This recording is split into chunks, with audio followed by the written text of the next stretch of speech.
नमस्कार दोस्तों, हम लोग आज 10th का मैथमेटिक्स पढ़ेंगे। 10th के मैथमेटिक्स में पिछले क्लास में हम लोग जाने थे बहुपद के बारे में। बहुपद का डिफिनीशन जान चुके हैं, बहुपद का को रिप्रेजेंट कैसे करते हैं यह जान चुके हैं। उसमें बहुपद का जनरल फॉर्म क्या होता है वह जान चुके हैं। अब थोड़ा सा इसमें हम देखते हैं कुछ उदाहरण, जैसा कि पिछले क्लास में हमने बताया था कि बहुपद के टाइप से, उसके जनरल फॉर्म से एक नंबर का क्वेश्चन पूछा जाता है, तो उसके कुछ एग्जाम्पल को हम लोग जानेंगे। जैसे बहुपद के प्रकार में हमने बताया था कि घात के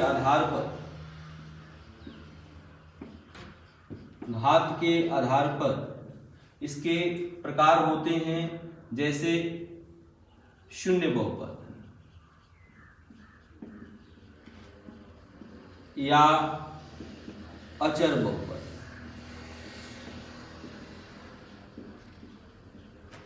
यानी कि जीरो पोलिनोमियल या कांस्टेंट पोलिनोमियल।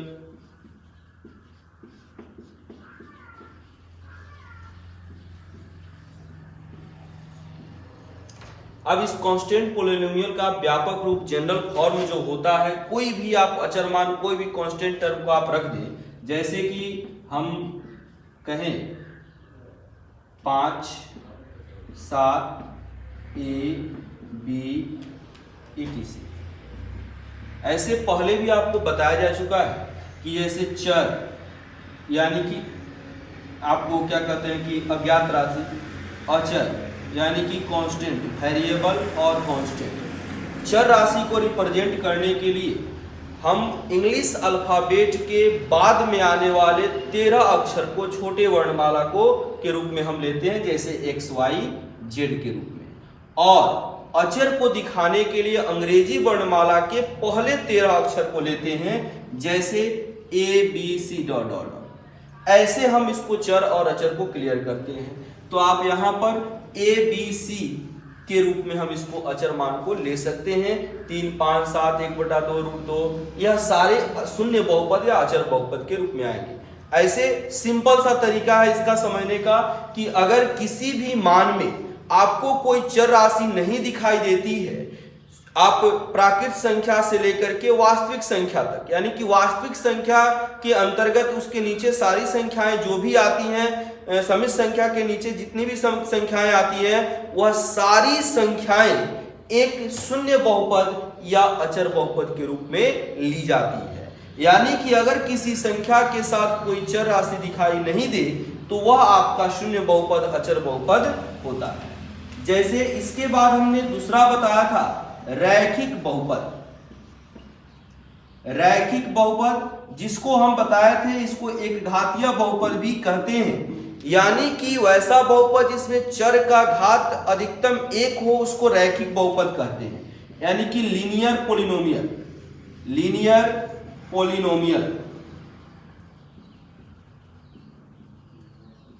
लीनियर पॉलिनोमियल, यह आपका रैखिक बहुपद होता है।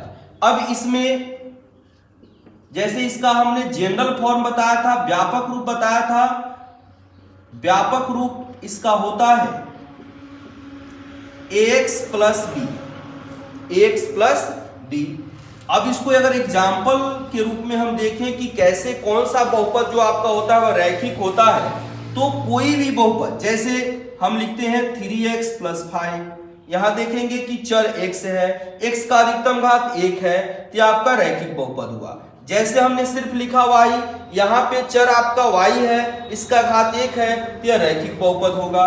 जैसे हमने लिखा 3/5z, यहाँ पर चर z है और इसका घात आपका 1 है, इसलिए यह रैखिक बहुपद होगा।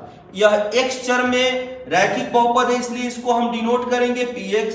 यह y चर में रैखिक बहुपद है, इसलिए इसको py।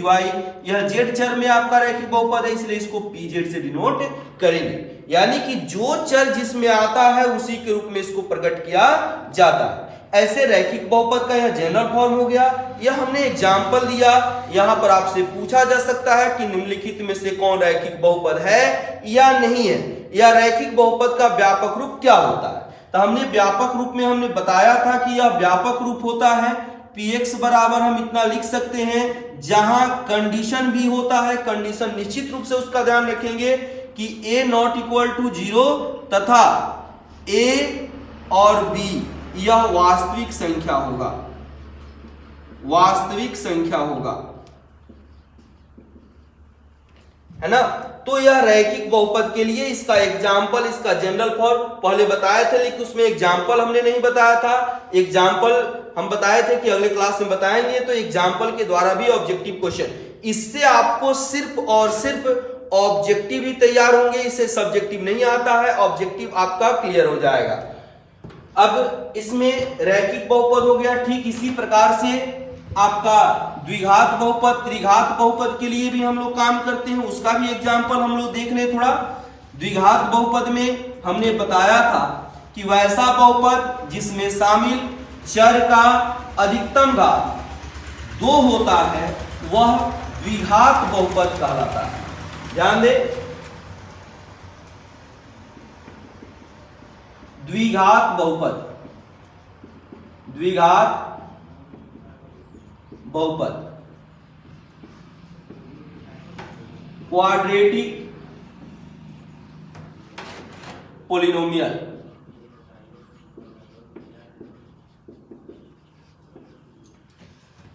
इसमें हमने इसका व्यापक रूप बताया था, जनरल फॉर्म बताया था। व्यापक रूप, जनरल फॉर्म हमने बताया था इसका कि होता है ax square plus bx plus c, जहां a not equal to 0, a b c यह सभी वास्तविक संख्या होंगे। इसमें इस सब के बारे में हम लोग समझ चुके हैं।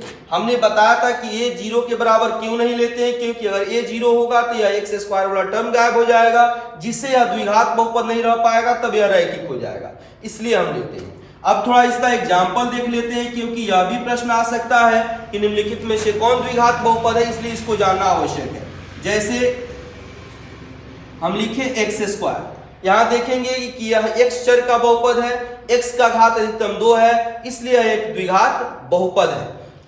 और देखें जैसे अब यहाँ पे py लिख दिए, इसका मतलब जो भी बहुपद आएगा उसमें चर कौन शामिल होगा, y होगा। अब यहाँ पर देखिए जैसे 3y स्क्वायर माइनस 3, यह इसमें चर y है, इसका अधिकतम घात 2 है, इसलिए यह y चर में द्विघात बहुपद होगा। और जैसे pt हो गया t स्क्वायर माइनस रूट 3, तो यहां पर यह t चर में द्विघात बहुपद है, चूंकि t का अधिकतम घात 2 है। तो यहां से हम द्विघात बहुपद के लिए एग्जाम्पल ऐसे समझ सकते हैं। सिर्फ हमको देखना है, अगर घात के आधार पर बहुपद देख रहे हैं तो उसमें शामिल चर का अधिकतम घात जो जिस घात का बहुपद है उतना होना चाहिए। अगर द्विघात बहुपद हमको बताना है तो चर का अधिकतम घात 2 होना चाहिए। अगर रैखिक बहुपद आपको चेक करना है तो उसमें चर का अधिकतम घात 1 होना चाहिए। रैखिक बहुपद को एक घातीय बहुपद भी कहते हैं। शून्य बहुपद या अचर बहुपद बताना है तो उसमें चर नहीं होता है, चर का नामो निशान नहीं होता है, चर छुपा होता है, हिडन होता है, जिसका पावर 0 होता है। क्योंकि 0 पावर होगा तो उसका वैल्यू 1 होता है। और यह आप जान चुके हैं कि किसी भी संख्या का पावर 0 हो तो उसका मान 1 कैसे और क्यों होता है, यह हम लोग बेसिक कंसेप्ट पर। यह द्विघात बहुपद की बात है। अब थोड़ा त्रिघात बहुपद पर ध्यान दें।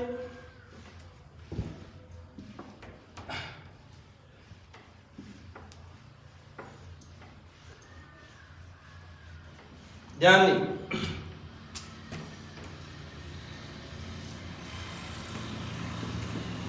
त्रिघात बहुपद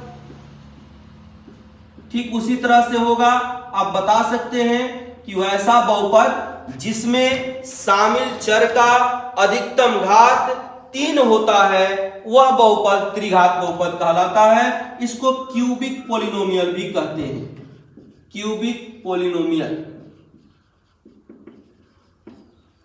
इसका व्यापक रूप हमने बताया था, जनरल फॉर्म बताया था, आप जानते हैं। इसका जनरल फॉर्म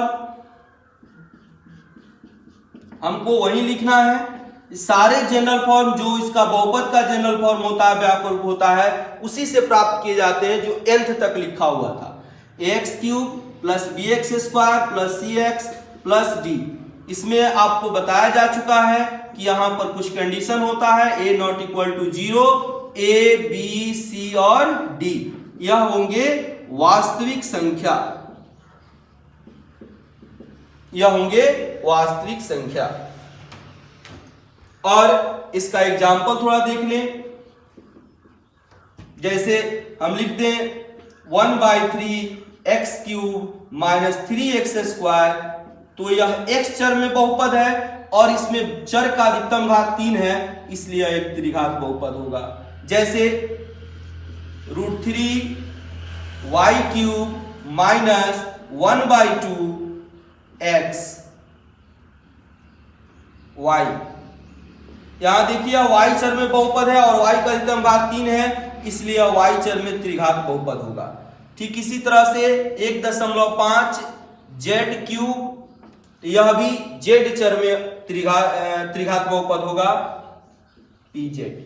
यानी यहां पर हमको एक बात का ध्यान रखना है कि बहुपद टोटली डिपेंड करता है इसके चर पर, न कि अचर। अचर मान से इसको कोई मतलब नहीं है, कोई भी काम करते हैं तो चर को ध्यान में रख करके ही करते हैं, चर के अकॉर्डिंग ही करते हैं, उसी का वैल्यू भी निकालते हैं, क्योंकि वह एक अज्ञात राशि होता है, उसका वैल्यू हमको पता नहीं होता है। और मैथ तो आप जानते हैं हम लोग इसलिए पढ़ते हैं कि जो हमें ज्ञात नहीं है वो हम ज्ञात कर सके, अर्थात अज्ञात राशि को ज्ञात करने के लिए ही हम लोग मैथ का काम करते हैं। यानी कि अज्ञात राशि इसमें चर होता है, जो जिसको नहीं जानते हैं उसी का निर्धारण करने के लिए यह हम लोग कार्य करते हैं। अब इसमें आगे हम लोग को बढ़ना है। इसमें ये तो घात के आधार पर पुनः हमने समझाया, हमको लगा कि इसमें कुछ प्रॉब्लम हो सकता है, इसलिए पुनः इसको हमने बताया। जैसे अब इसमें क्वेश्चन अनेक तरीके से ऑब्जेक्टिव में पूछे जा सकते हैं। इसमें हमने पद के आधार पर भी बहुपद बताया, यानी वह आसान है, उसमें कोई दिक्कत नहीं है, इसी को चेक कर लीजिए। जैसे इसमें देखिए कितने पद हैं, तो एक पद है, एक पदी बहुपद होगा। इसमें माइनस के द्वारा 2 टर्म जोड़े गए हैं, यानी कि यह द्विपदी बहुपद होगा। इसमें भी यह द्विपदी बहुपद होगा। यानी कि आपको टर्म गिन लेना है कि प्लस और माइनस के द्वारा कितने व्यंजक मिलाए गए हैं, जितने व्यंजक मिलाए गए होंगे उतना पद वाला वह बहुपद होगा, तो पद वाला कोई दिक्कत नहीं होता है। अब जैसे एक और थोड़ा सा हम उदाहरण देते हैं। जैसे आपको एग्जाम में पूछा जाए कि 100 घात वाला यानी कि 100 घातीय द्विपदी बहुपद का एक उदाहरण दे। 100 घातीय द्विपदी 100 घातीय द्विपदी बहुपद का एक उदाहरण दे। अब इसमें देखिए बहुपद का घात 100 है, लेकिन पदों की संख्या 2 है। अब यहां पर क्या हो जाएगा इसका आंसर?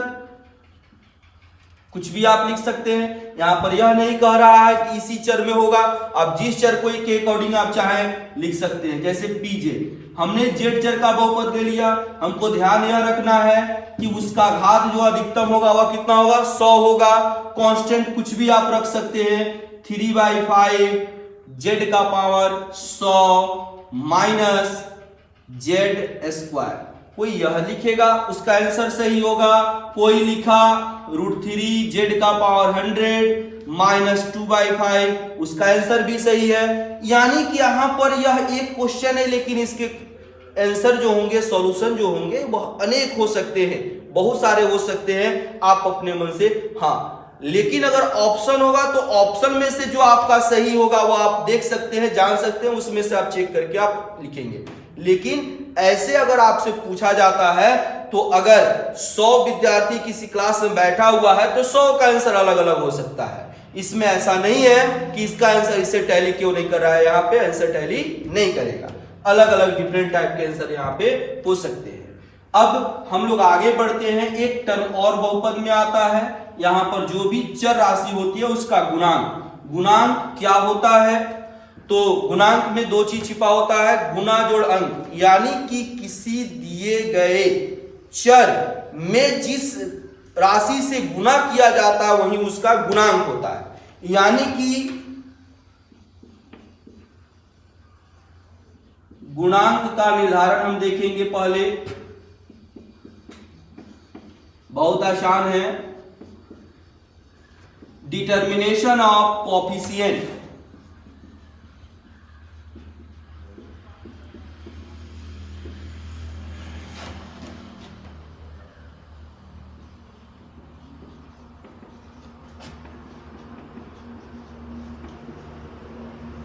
Determination of coefficient. जैसे देखिए यहां पे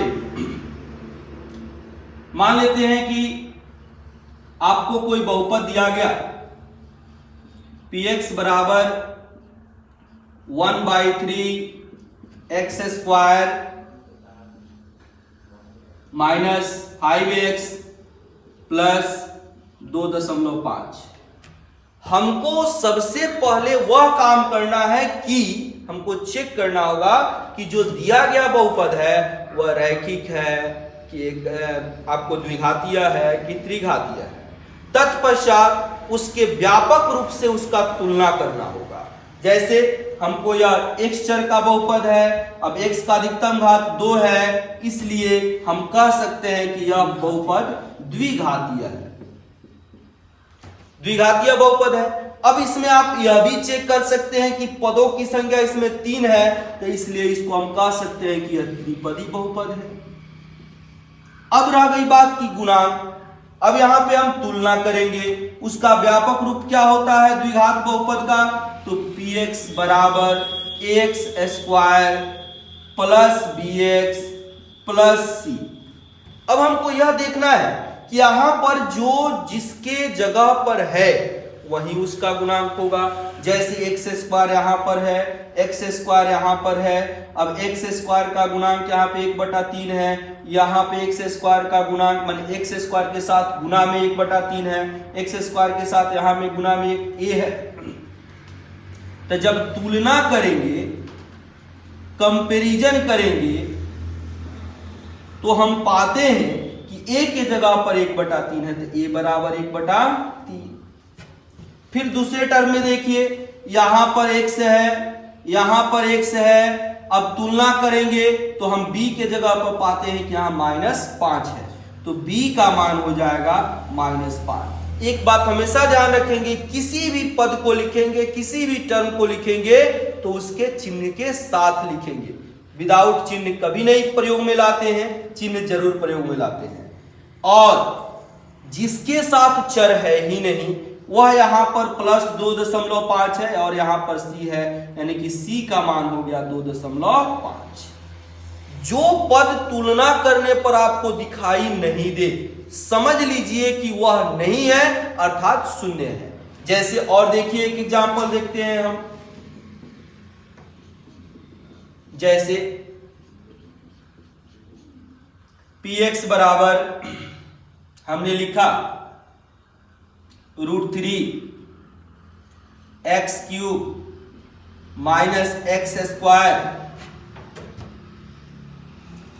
ठीक है, हमने बताया आपको पहला काम क्या होगा, पहले यह चेक करेंगे कौन घात वाला बहुपद है। तो यह बहुपद x चर में है, x का अधिकतम घात 3 है, यानी कि यह कौन बहुपद होगा, तो त्रिघाती बहुपद होगा। पदों की संख्या कितनी है, तो 2 है, इसलिए यह द्विपदी होगा।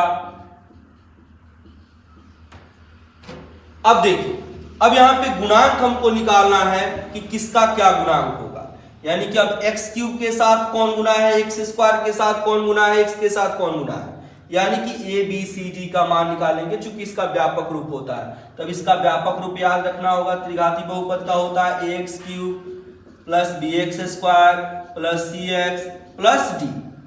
अब यहां देखिए तुलना करते हैं, x³ यहां पर x³ के साथ यहां पर √3 है, यहां पर इसका a है, a का मान हो गया √3। x स्क्वायर यहां पर x स्क्वायर। अब यहां पर देखिए b है और यहां पर कुछ नहीं है। अब हमने बताया कि जो दिखाई नहीं दे साफ, जैसे x स्क्वायर ही नहीं रहता, तब हम b का मान 0 लिखते हैं। लेकिन x स्क्वायर है तो यहां पर वह है, तो उसके साथ गुना क्या होगा, तो वह आपका अचर मान एक होता है, यानी कि गुणात्मक तत्समक आप लोग पढ़े हुए हैं, मल्टीप्लिकेटिव आइडेंटिटी 1 होता है, यानी कि 1 एक ऐसा वैल्यू है जो किसी के साथ मल्टीप्लाई करता है तो उसके मान में कोई परिवर्तन नहीं होता है, यानी कि b का मान यहां पर -1 होगा, तो b बराबर -1। और देखिए यहां पर x है, इसमें कहीं x नहीं है। हमने बताया कि जो टर्म दिखाई ही नहीं दे उसके लिए उसका गुणांक का मान 0 होता है। अब यहां पर c का मान क्या हो जाएगा 0, और d यहां पर है लेकिन यहां पर अचर मान कोई नहीं है, इसलिए d बराबर भी 0। इस तरह से हम कोएफिशिएंट का निर्धारण कर सकते हैं। आप कर सकते हैं गुणांक का निर्धारण, गुणांक को बता सकते हैं, गुणांक के लिए काम कर सकते हैं। अब हम लोग बहुपद का मान निकालेंगे। बहुपद का मान कैसे डिटरमाइन करते हैं, कैसे प्राप्त करते हैं, यह हम लोग देखेंगे। अब देखिए बहुपद का मान कैसे हम लोग प्राप्त करते हैं। बहुपद के मान के लिए आप जानते हैं कि बहुपद का मान या कोई भी बहुपद उसमें शामिल चर के ऊपर निर्भर करता है, चर के अकॉर्डिंग ही कार्य करता है। यानी कि बहुपद का मान किसी दिए गए अचर मान के लिए, अचर मान को बहुपद के चर में रखने पर जो हमें प्राप्त होता है वही उसका मान कहलाता है। जैसे हम मान लेते हैं, हम लोग ज्ञात करने जा रहे हैं, निकालने जा रहे हैं बहुपद का मान, यानी कि value of polynomial, value of polynomial.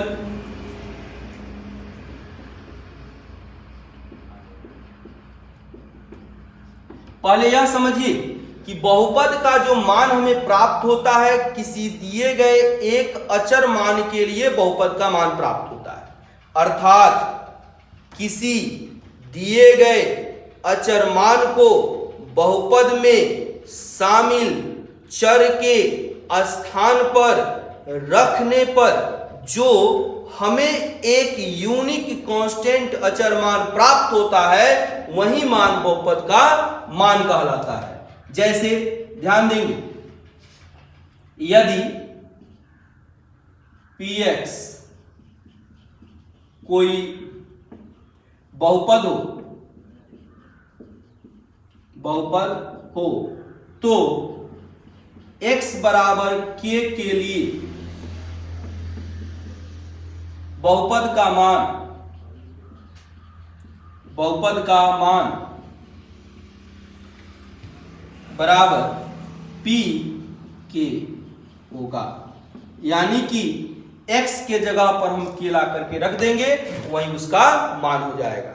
अब देखिए एक एग्जांपल, जैसे कोई बहुपद दिया गया 3x² -2x -2, यह बहुपद हो गया। अब यहां पर हम ले लिए x बराबर -2, x बराबर -2। अब यहां पर इसका मान निर्धारित करेंगे तो क्या करते हैं हम, तो जहां जहां अब x बराबर -2 के लिए इस बहुपद का मान हमको निकालना है।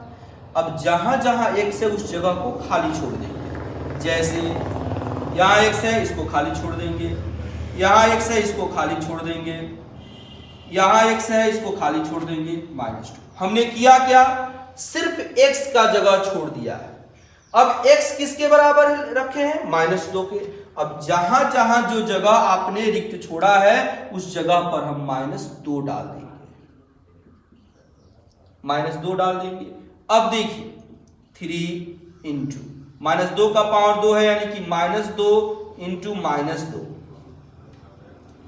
इसको मल्टीप्लाई कीजिए, माइनस माइनस प्लस 2 दूना 4, फिर -2, 3 दूना 6 दूना 12, minus minus plus 12 plus 4 -2, 12 plus 4 16 -2, यानी कि 16 में से 2 जाएगा 14, यानी कि x बराबर -2 के लिए बहुपद px का मान 14 होगा। ऐसे हम बहुपद के मान को निर्धारित करते हैं।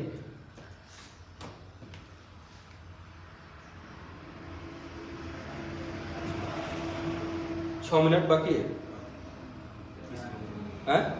30 मिनट। तो ऐसे हम बहुपद का मान निर्धारित कर सकते हैं। इससे भी ऑब्जेक्टिव आपका पूछा जाता है, बहुपद दे देगा और किसी दिए गए मान के लिए कहेगा कि इसका मान निर्धारित कीजिए कि यह मान कितना होगा। अब बहुपद का मान हम जान लिए, अब हम लोग जानेंगे बहुपद का शून्यक या मूल क्या होता है, कैसे उसको निर्धारित करते हैं, कैसे उसको जानते हैं। ध्यान देंगे कैसे हम लोग बहुपद का मूल निकालते हैं या शून्यक निकालते हैं। बहुपद के शून्यक का मतलब हो गया कि किसी बहुपद में शामिल चर का वह मान, किसी चर का वह मान जिसको बहुपद में रखने पर उसका मान शून्य हो प्राप्त होता है, वही बहुपद का शून्यक कहलाता है। यानी कि ध्यान दे, पहले बहुपद का शून्यक, इसको मूल भी कहते हैं। मूल इसलिए कहते हैं क्योंकि यह शून्य बहुपद का हल होता है, जिसको वहां पे रखें तो उसका मान 0 के बराबर हमें प्राप्त होता है। ऐसे अभी हम शून्यक के द्वारा ही इसको जानेंगे, zeros of polynomial, zeros of polynomial, बहुपद का शून्यक। ध्यान देंगे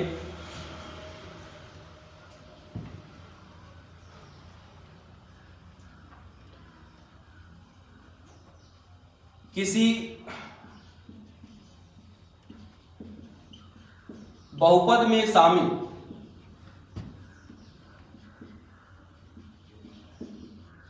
चर का वह मान जिसे बहुपद में रखने पर, बहुपद में रखने पर उसका मान शून्य प्राप्त होता है, शून्य प्राप्त होता है, बहुपद का शून्य कहलाता है।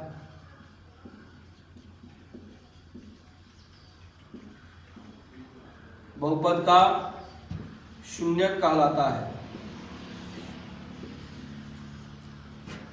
अब देखेंगे कैसे शून्य को निकालते हैं। तो यहां हमको यह दिखाना है कि इसका शून्य क्या होगा। अभी हम लोग समझे कि बहुपद का शून्यक बहुपद में शामिल चर का वह मान होता है जिसको बहुपद में रखने पर वह शून्य के बराबर आ जाए। यानी कि बहुपद शून्य के बराबर जो आता है जिस मान के लिए, वही मान बहुपद का शून्य कहलाता है ना। यानी कि शून्य को प्राप्त करने के लिए बहुपद को 0 के बराबर होना चाहिए, है ना।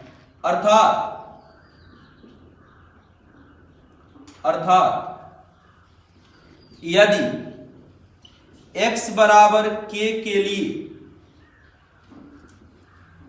यदि बहुपद px में x बराबर k के लिए pk बराबर 0, तो k बहुपद px का शून्यक होगा।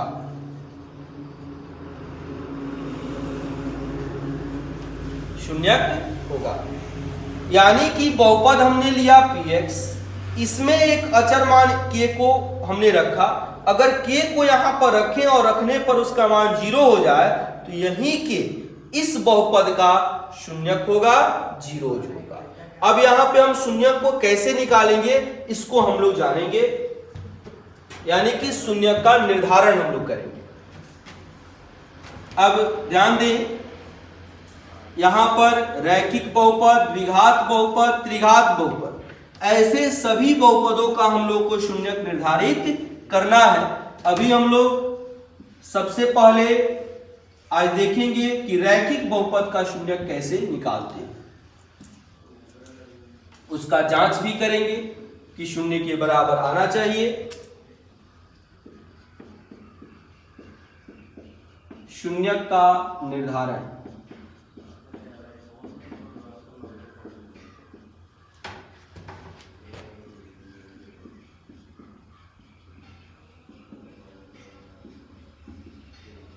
Determination of zeros.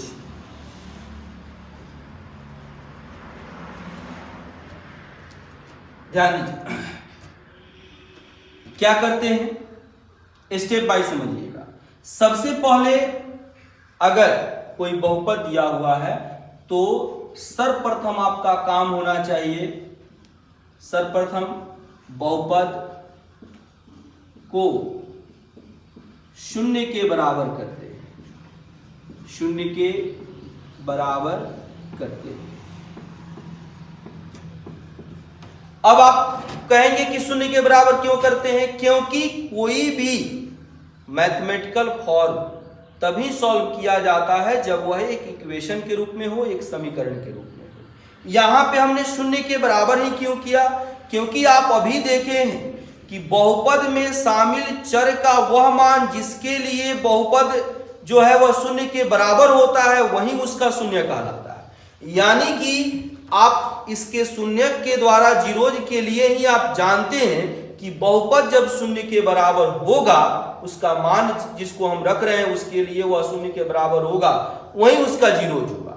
यानी कि बहुपद शून्य के बराबर आना चाहिए कंसेप्ट के अनुसार। इसीलिए सबसे पहले उस बहुपद को शून्य के बराबर करते हैं। इससे दो फायदा है, वो कंसेप्ट को वह पूरा कर रहा है, दूसरा वह एक समीकरण में आ जाएगा, और जब समीकरण में आ जाएगा तो आपको सॉल्व करना आसान हो जाएगा। अब दूसरा काम क्या करते हैं, तत्पश्चात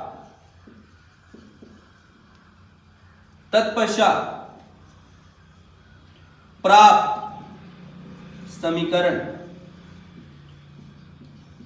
का हल कर बहुपद में शामिल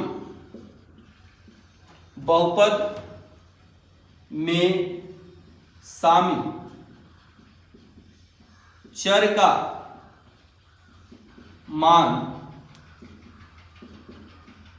ज्ञात कर लेते हैं, जो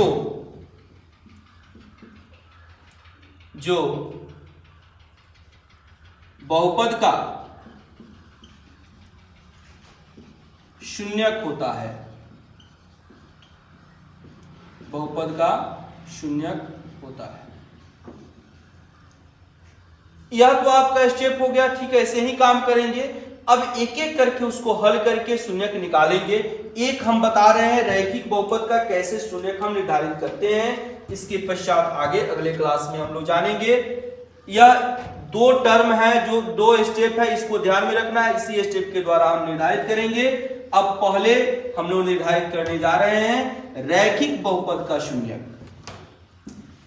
यानी रैखिक बहुपद के बारे में आप जानते हैं, बहुपद का वह वैसा प्रकार है जिसमें शामिल चर का अधिकतम घात 1 होता है। रैखिक बहुपद का शून्यक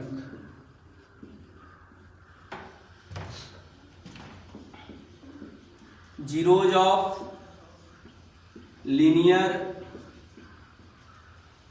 पॉलिनोमियल।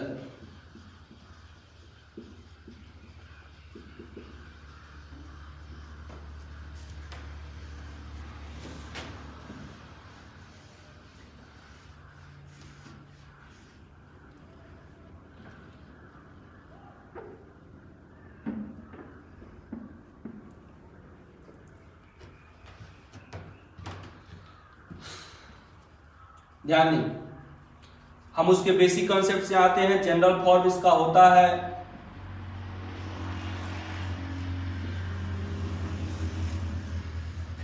px बराबर ax प्लस b। सबसे पहले हमने बताया शून्यक के लिए हमारा काम होगा कि बहुपद को हम शून्य के बराबर कर देंगे। अब यह हो गया ax plus b is equal to 0। अब यहां पर प्लस बी, हमको तो चर का मान यानी कि x का मान निकालना है, तो ax is equal to minus b, तो x is equal to minus b by, यही आपका जीरोज हो गया रैखिक बहुपद के लिए। इसमें चूंकि चर का अधिकतम घात 1 है इसलिए जीरोज भी 1 ही होगा।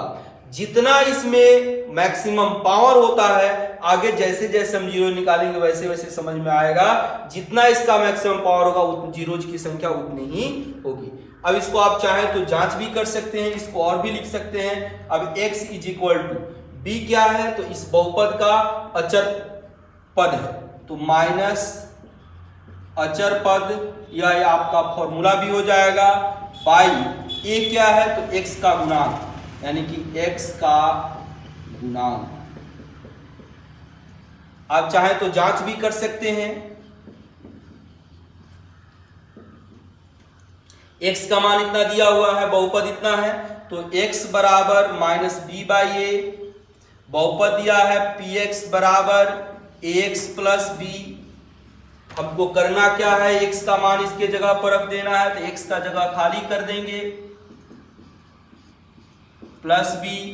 अब x के जगह पर यह आने वाला मान रख देंगे, माइनस बी बाई ए से ए कैंसिल हो जाएगा, माइनस बी प्लस बी, तो यह हो गया 0। यानी कि इस मान के लिए इस बहुपद px का जो मान है वह शून्य के बराबर आ रहा है, इसीलिए इसका जीरो जितना होगा, जो कि सही है, यह जांच करके भी हम चेक कर सकते हैं। तो इस तरह से आप रैखिक बहुपद जो भी मिलेगा इस प्रोसेस के द्वारा आप उसका जीरोज निकाल सकते हैं, इसमें कोई दिक्कत नहीं है। फिर अगले क्लास में आगे का जीरोज हम लोग निकालना सीखेंगे, इसके बीच जीरोज और गुणांक के बीच संबंध स्थापित करेंगे अगले क्लास में।